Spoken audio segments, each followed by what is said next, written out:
She was on her knees, scrubbing a marble floor that was already clean, when the mud hit her face. Cold, thick, and humiliating. The woman standing over her laughed, tossing the empty bucket aside like it was nothing. What she didn't know was that the man she was about to marry was standing in the shadows of the hallway, watching every single second. And what he did next would change 3 lives forever. Welcome back, everyone. Before we begin, tell me in the comments, what country are you watching from tonight? I love seeing where all of you are joining from around the world. Today I have a story that is going to take you through heartbreak, betrayal, quiet strength, and finally, justice. This is the kind of story that stays with you long after it ends. So get comfortable. Maybe grab a blanket or a cup of tea, and let's begin this journey together. I promise you, this one is unforgettable. Rain had been falling over the city for 3 days straight, and the Hale estate sat on top of the hill like a crown that refused to be dulled by the weather. Inside, the marble floors gleamed under crystal chandeliers, and every window was polished so perfectly that the gray sky outside looked almost beautiful. Nobody would have guessed that behind those grand doors, a 28-year-old woman named Ellie Monroe spent her days on her knees, scrubbing floors that were already spotless, folding towels that nobody used, and swallowing insults that came at her like arrows, one after another. Ellie had been working at the Hale estate for almost a year. She wasn't born into hardship. She had once dreamed of becoming a nurse, had once laughed freely with her mother in a small kitchen that smelled like cinnamon and coffee. But 2 years ago, her mother got sick, and the medical bills swallowed everything the family had. Ellie left nursing school to take care of her mother, and when her mother passed away peacefully in her sleep one quiet November night, Ellie was left with nothing but debt and a broken heart.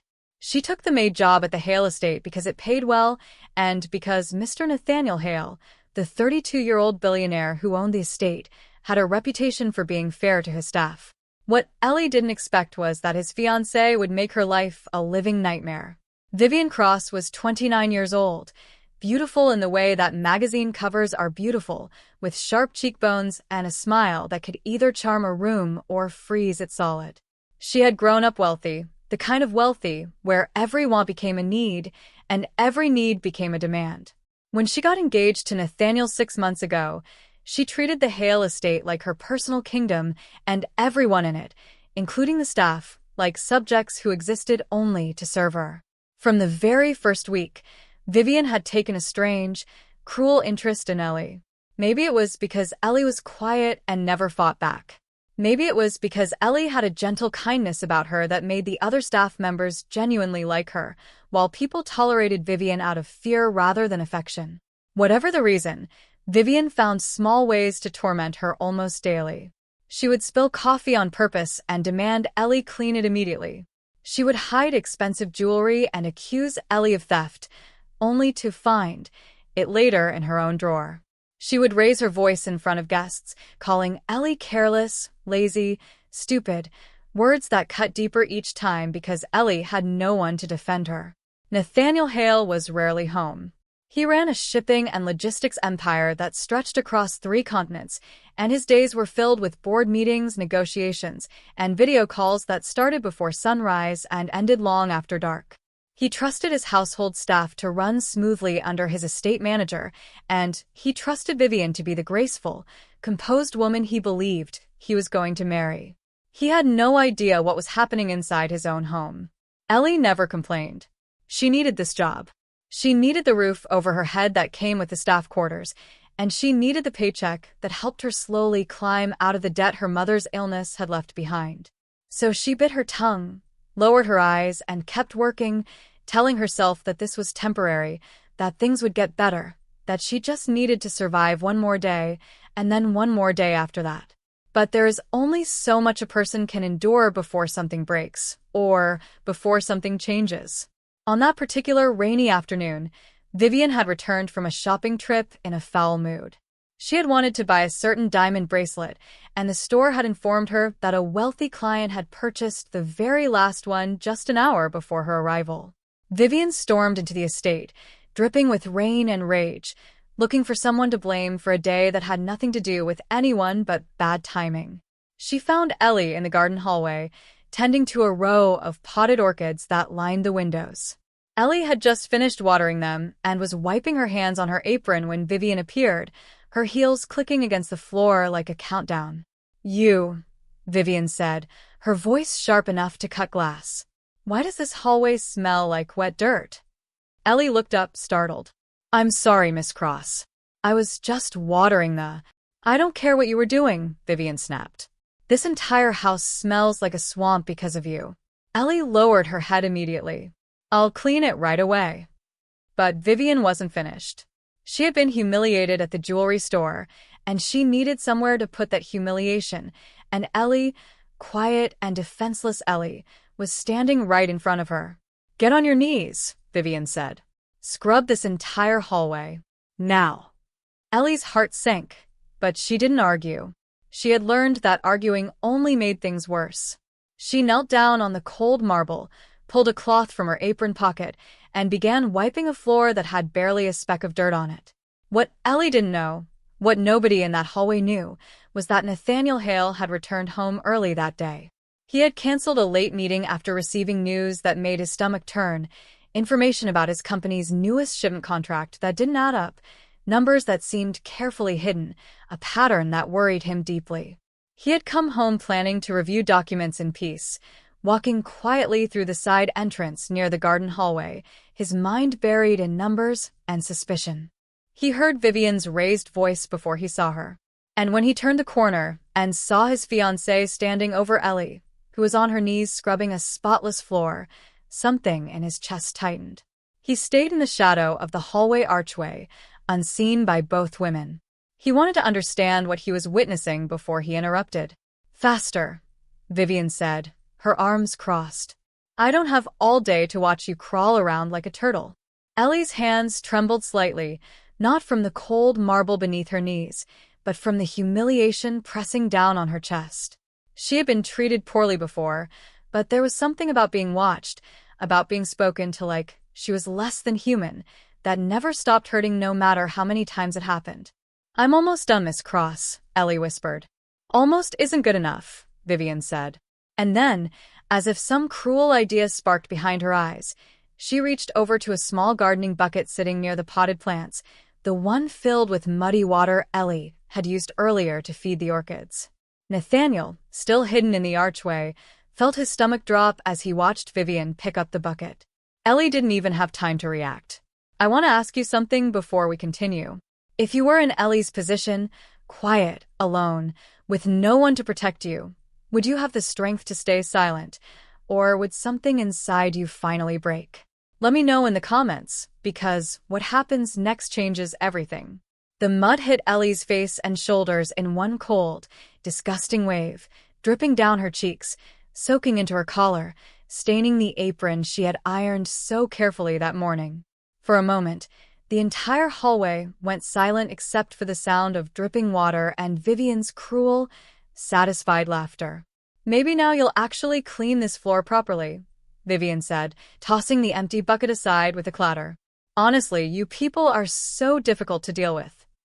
Ellie sat frozen on her knees, mud sliding down her face, mixing with tears she refused to let fall in front of Vivian. She had endured insults, she had endured unfair blame, but this felt like the moment something inside her chest finally cracked. And in the shadow of the archway, Nathaniel Hale's hands curled into fists. Nathaniel didn't move right away. Every instinct in him wanted to storm forward, to demand an explanation, to pull Vivian aside and ask her what on earth she thought she was doing. But something stopped him, a colder, more calculating part of his mind that had been trained by years of business negotiations to observe before acting.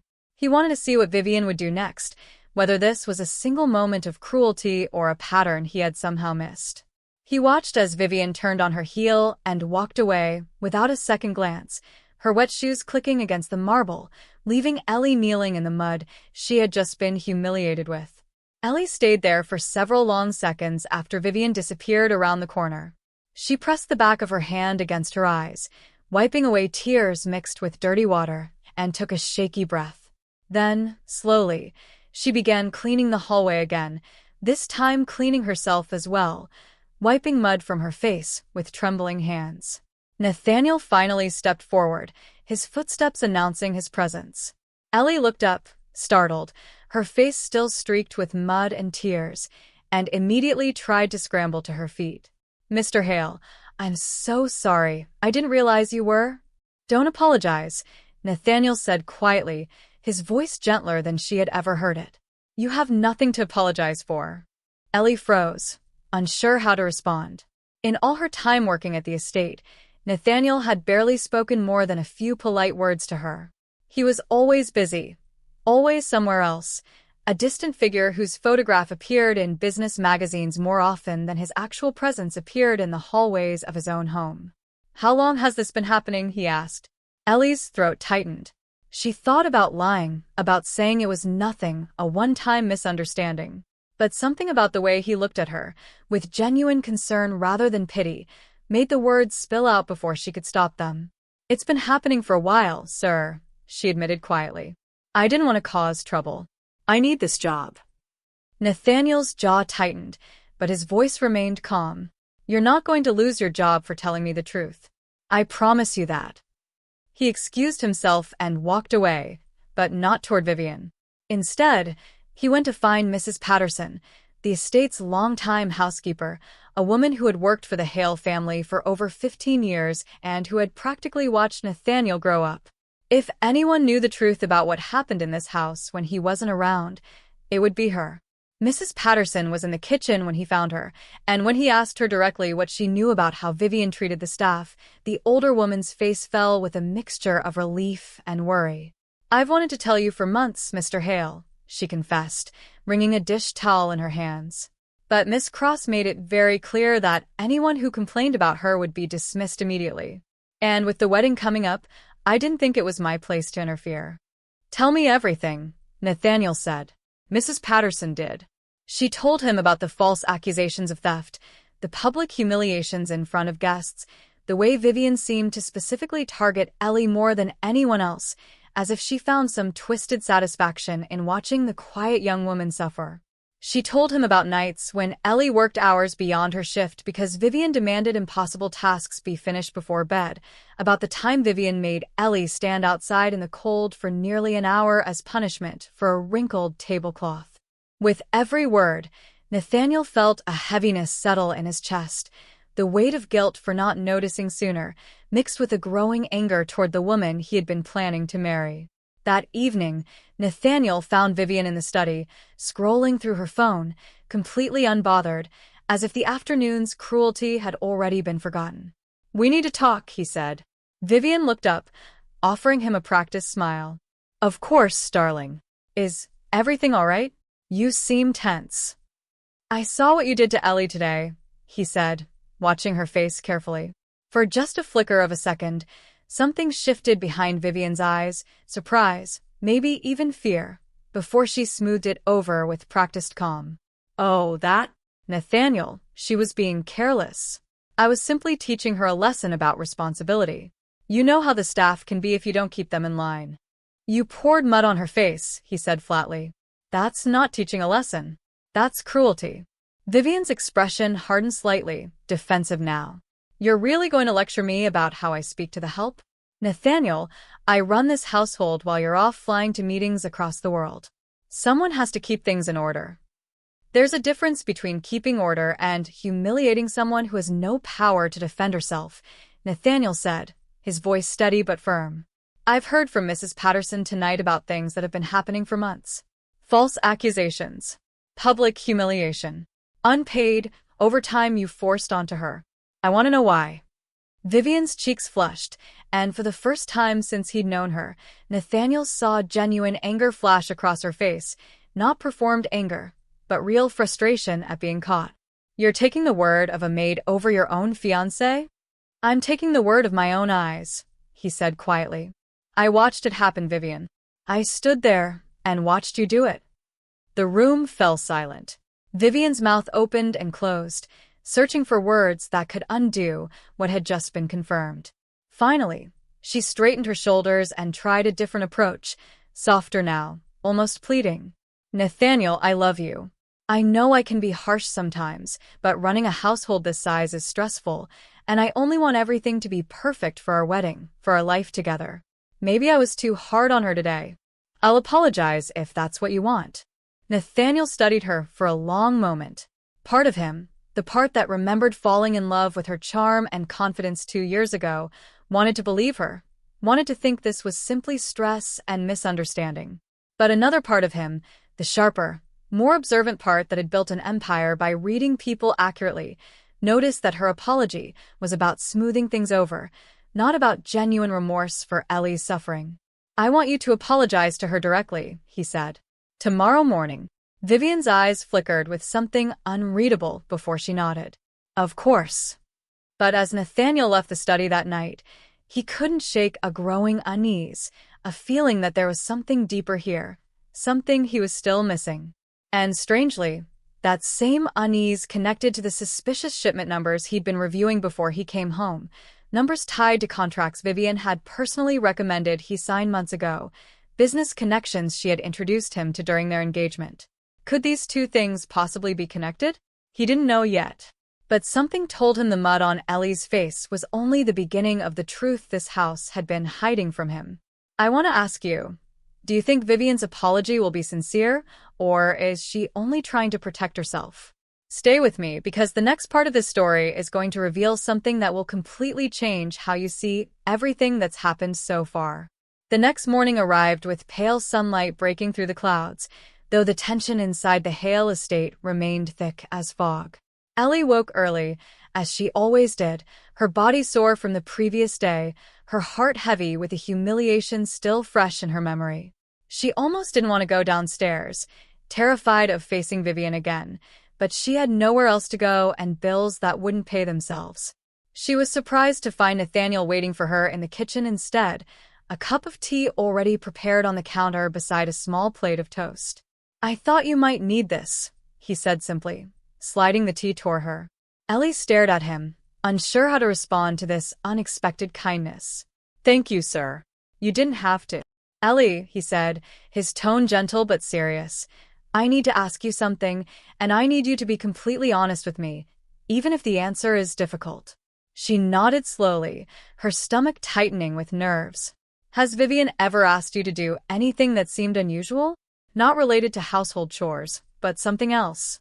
Deliveries, paperwork, anything involving her business associates or personal errands outside the estate?" Ellie's brow furrowed in confusion. "What do you mean, sir?" Nathaniel hesitated, weighing how much to share. He had spent half the night reviewing shipment documents, cross-referencing dates, and something had caught his attention that made his blood run cold. Several suspicious international transfers, disguised as charitable donations, routed through a company that Vivian had personally connected him with during their engagement, a company that, according to public records he dug up at 2 in the morning, didn't actually exist beyond a mailing address in a small office building. "There have been irregularities in some business dealings," he said carefully. "Dealings that Vivian was involved in setting up. I'm trying to understand if there's more to this than I originally thought." Ellie thought for a moment, and then something flickered in her memory, something she hadn't considered significant until now. "There was something, sir. A few months ago, Miss Cross asked me to deliver an envelope to a man outside the estate gates, late at night. She told me not to mention it to anyone, especially not to you. I thought it was strange, but I didn't want to ask questions. I was afraid of losing my job." Nathaniel's expression darkened. "Do you remember what the man looked like? Or anything about him?" "He had a tattoo on his wrist, sir. Some kind of anchor symbol. And he called her by a different name.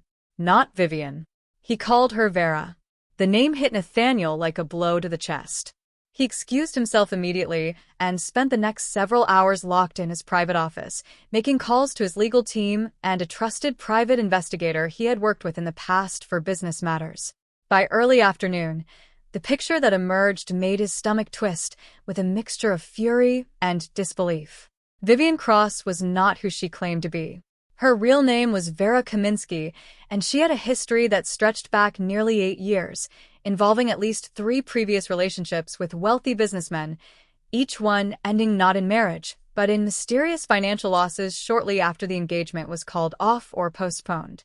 In each case, large sums of money had been funneled through shell companies before disappearing entirely, and in each case, Vivian had vanished from public record shortly after, only to reappear under a new name in a new city. The shipment irregularities Nathaniel had been investigating weren't random errors. They were the early stages of exactly the same pattern, money being slowly, carefully redirected through his own company under the guise of legitimate charitable partnerships that Vivian had personally arranged and vouched for. Nathaniel sat in his office chair, staring at the documents spread across his desk, feeling a strange numbness settle over him. He thought about the countless nights Vivian had whispered promises of forever, the ring he had chosen so carefully, the wedding plans already set in motion. All of it built on a foundation of lies. But there was still one piece of the puzzle he couldn't quite understand. If Vivian, or Vera, had been planning this deception all along, why direct so much unnecessary cruelty toward Ellie specifically? What did a quiet, hardworking maid have to do with a financial scheme worth millions? He needed answers, and he suspected Ellie, without even realizing it, held more pieces of this puzzle than she understood. I want to ask you this. If you discovered that someone you loved and trusted completely had been lying to you from the very beginning, would you confront them immediately? Or would you wait and gather every piece of truth first? Think about that, because what Nathaniel discovers next will leave you absolutely speechless. That evening, Nathaniel called Ellie into his study, apologizing for pulling her away from her duties, and asked her gently to recall every single detail she could remember about the envelope delivery, about any other unusual requests Vivian had made over the past year. As Ellie spoke, piecing together fragments of memory, an even more disturbing pattern began to emerge. Vivian hadn't simply been cruel to Ellie out of random spite. She had been testing her, watching how much control she had over her, using Ellie as an unknowing errand runner precisely because Ellie was too afraid and too dependent on her job to ever ask questions or report anything to Nathaniel. The mud, the humiliation, the constant degradation, it wasn't just cruelty for cruelty's sake. It was Vivian's way of keeping Ellie small, frightened, and silent, ensuring she would never have the confidence to speak up about anything she witnessed inside that house. Ellie's hands trembled as the realization settled over her. She had been used, manipulated into playing an unknowing role in something far larger and more sinister than she ever imagined, all while enduring daily humiliation designed specifically to keep her too broken to notice or too scared to tell anyone. "I'm so sorry," Ellie whispered, tears filling her eyes. "I had no idea. If I had known, I would have said something. I would have." "This isn't your fault," Nathaniel said firmly, kneeling slightly so he could meet her eyes directly. "None of this is your fault, Ellie. You survived something incredibly difficult, and you're the reason I'm finally seeing the truth." But before Ellie could respond, a sound echoed from the study doorway, the unmistakable click of expensive heels against hardwood floor. Vivian stood there, her expression cold and calculating, having clearly overheard enough of the conversation to understand that her carefully constructed world was beginning to collapse. "Well," she said quietly, her voice devoid of any warmth now, "it seems we have a lot to discuss." The study fell into a silence, so thick it felt like the air itself had turned to stone. Nathaniel stood slowly, positioning himself slightly in front of Ellie, a protective instinct he didn't even consciously decide to act on. Vivian's eyes moved between the two of them, calculating, searching for an angle, the way she had done in every difficult situation throughout her carefully constructed life of deception. "How much did you hear?" Nathaniel asked, his voice dangerously calm. "Enough," Vivian said, stepping further into the room, her earlier warmth completely gone, replaced by something colder and far more honest. "Enough to know that your little maid has been running her mouth." "Her name is Ellie," Nathaniel said sharply. "And she's told me the truth. Which is more than I can say for you, Vera." The name landed like a slap. For a moment, Vivian's composure cracked entirely, her eyes widening before narrowing into something sharp and dangerous. "So you know," she said quietly. "I know everything," Nathaniel replied. "Vera Kaminsky. 3 previous engagements. Millions in missing funds." Shell companies disguised as charitable partnerships. I know about the men you've done this to before me, and I know you were doing the exact same thing to my company. Vivian's laugh was bitter, humorless. You think you know everything? You know facts, Nathaniel. You don't know why. Then tell me why, he said. Tell me why you thought it was necessary to torment an innocent woman who had nothing to do with any of this, just to keep your secret safe. Vivian's eyes flicked toward Ellie, and for just a moment, something almost like genuine emotion flickered across her face, something complicated and painful, before she buried it beneath practiced indifference. You want to know why? She said. Because people like her, quiet, powerless, desperate to keep their jobs, they're easy to control. I've spent my whole life learning how to survive in a world that only respects money and power. My mother cleaned houses just like her, worked herself into an early grave for wealthy families who never once thought of her as a real person. I watched her break her body and her spirit for people who saw her as furniture. So, yes, I learned early that the only way to survive in this world is to take power, any way you can get it, before someone takes it from you first. That doesn't justify what you did to her, Nathaniel said, his voice hard. No, Vivian admitted, surprising him. It doesn't. I know it doesn't. But somewhere along the way, surviving became the only thing I knew how to do. I stopped being able to tell the difference between protecting myself and hurting other people. Ellie, who had been silent throughout this exchange, finally found her voice, quiet but steady. I understand pain, she said. I understand what it feels like to lose everything and be desperate to survive. My mother got sick, and I lost everything trying to save her. But I never once thought that hurting someone else would make my pain smaller. It only makes the world crueler for everyone in it, including yourself. Vivian looked at Ellie for a long moment, something unreadable passing behind her eyes, perhaps the closest thing to genuine reflection she had allowed herself in years. Nathaniel stepped forward. The authorities are already aware of the financial irregularities in my company's accounts. My legal team has been building a case since this afternoon. You have two choices, Vivian or Vera or whatever name you want to use tonight. You can cooperate, return what funds can still be recovered, and face the consequences with whatever mercy the court allows. Or you can continue lying, and I will make sure every single one of your previous victims comes forward to testify against you. Vivian's shoulders slumped slightly, the fight draining out of her as the weight of her situation finally settled in fully. And if I cooperate? Then maybe, somewhere in all of this, you find a way to actually change, Nathaniel said. That's not up to me to decide. That's up to you. For the first time since anyone in that house had known her, Vivian's eyes filled with tears, real ones, not the practiced kind she used to manipulate situations in her favor. I never wanted to become someone who hurts people to survive, she whispered. I just didn't know how to stop. 2 police officers arrived within the hour, having been contacted earlier that evening by Nathaniel's legal team once the financial evidence became undeniable. Vivian didn't resist. She walked out of the estate quietly, her engagement ring left behind on the study desk, glinting under the lamplight like the final piece of a story that had finally reached its true ending. After she was gone, Nathaniel turned to Ellie, who stood trembling slightly, overwhelmed by everything that had just unfolded. Are you all right? He asked gently. Ellie let out a shaky breath, tears finally falling freely now that the tension had broken. I don't know what I feel right now. Relief, maybe. Sadness, too, for her, somehow, even after everything. That's because you have a good heart, Nathaniel said softly. A heart that survived a lot of unfair treatment and still has room for compassion. That's rare, Ellie. That's something to be proud of. She looked up at him, her eyes still glistening.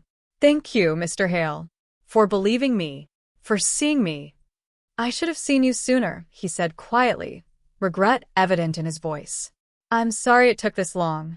I want to ask you, do you think Vivian deserves a second chance to change, or do some choices carry consequences too heavy to undo? Let me know your thoughts, because as we move into the final part of this story, everyone's future is about to take a turn none of us saw coming. In the weeks that followed, the Hale estate slowly returned to a quieter, calmer rhythm, though nothing about it felt quite the same as before. Nathaniel's legal team worked closely with investigators, and through cooperation from Vivian herself, a significant portion of the misappropriated funds were traced and recovered, sparing Nathaniel's company from what could have been a devastating financial collapse. Vivian faced serious legal consequences for her actions, both from Nathaniel's case and from evidence provided by her previous victims who finally came forward once they learned they weren't alone.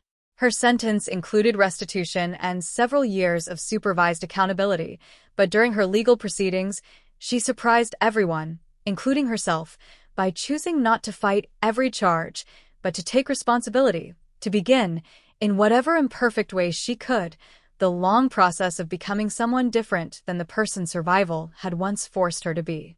Nathaniel visited her only once after the arrest, not out of lingering love, but out of a strange sense of closure they both seemed to need. He didn't offer forgiveness that day, because forgiveness wasn't his to give for what she'd done to Ellie and to others. But he did offer her something perhaps more valuable, acknowledgement that the pain of her past was real, even if it never excused the harm she'd caused. As for Ellie, everything about her life began to change in ways she never could have imagined. That muddy, humiliating afternoon in the garden hallway. Nathaniel, grateful for her honesty and moved by her quiet strength throughout everything that had happened, offered to pay off the remaining medical debt from her mother's illness, not as charity, he made clear, but as a genuine gesture of gratitude and respect. Ellie initially resisted, uncomfortable accepting what felt like too much, but Nathaniel gently insisted that some debts in life are meant to be repaid with kindness, not just money. He also encouraged her to return to nursing school, offering flexible scheduling and support so she could finally pursue the dream she had set aside to care for her mother.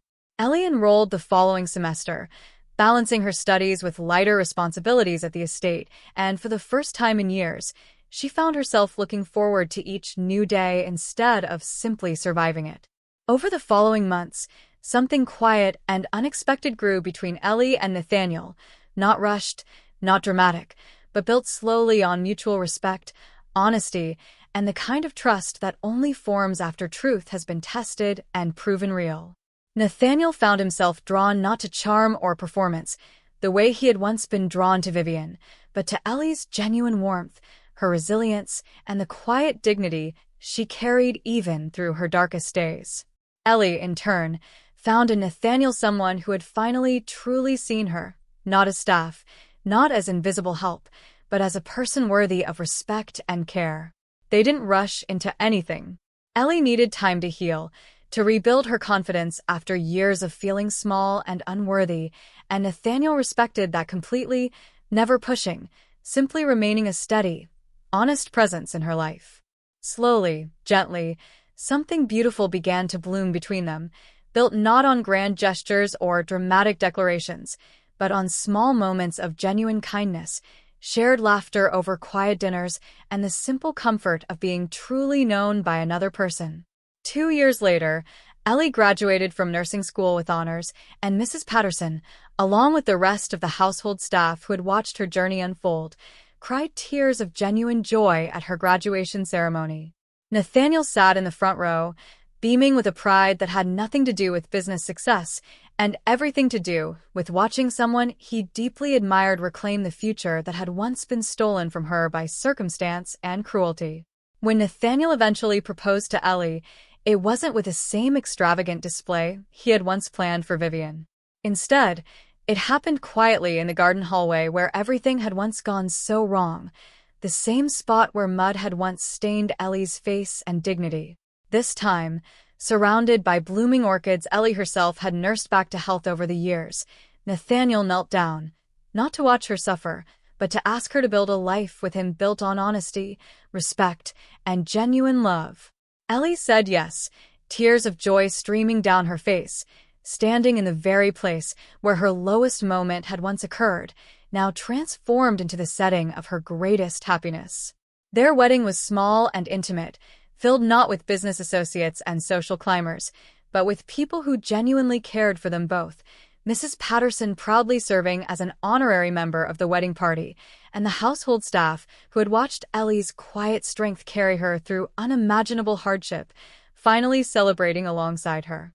As for Vivian, years later, after completing her legal obligations and genuinely working to rebuild her life with honesty, she reached out once, not for money, not for forgiveness she felt entitled to, but simply to say thank you for the consequences that had, in a strange and painful way, finally forced her to confront the person she had allowed herself to become and to choose, finally, to become someone different. This story teaches us something important, something worth carrying with us long after the final word is spoken. Kindness and cruelty both leave lasting marks on the people who receive them, but only one of those marks builds a foundation strong enough to survive the tests of time. Ellie's quiet strength, her refusal to let cruelty turn her heart bitter, ultimately became the very thing that saved her, that revealed the truth, and that led her toward a life far more beautiful than the one that had tried so hard to break her. No matter how difficult your circumstances may feel right now, no matter how invisible or powerless you might feel in this moment, your integrity and your kindness are never wasted. They are seeds planted quietly, waiting patiently for the right season to bloom into something beautiful beyond what you could ever have imagined. If this story touched your heart tonight, please take a moment to like this video, subscribe to the channel if you haven't already, and share your thoughts with me in the comments below. I read every single one, and I love hearing which part of the story moved you the most. Don't forget to share this video with someone who might need a reminder tonight that kindness always finds its way home. Thank you so much for watching, and I'll see you in the next story.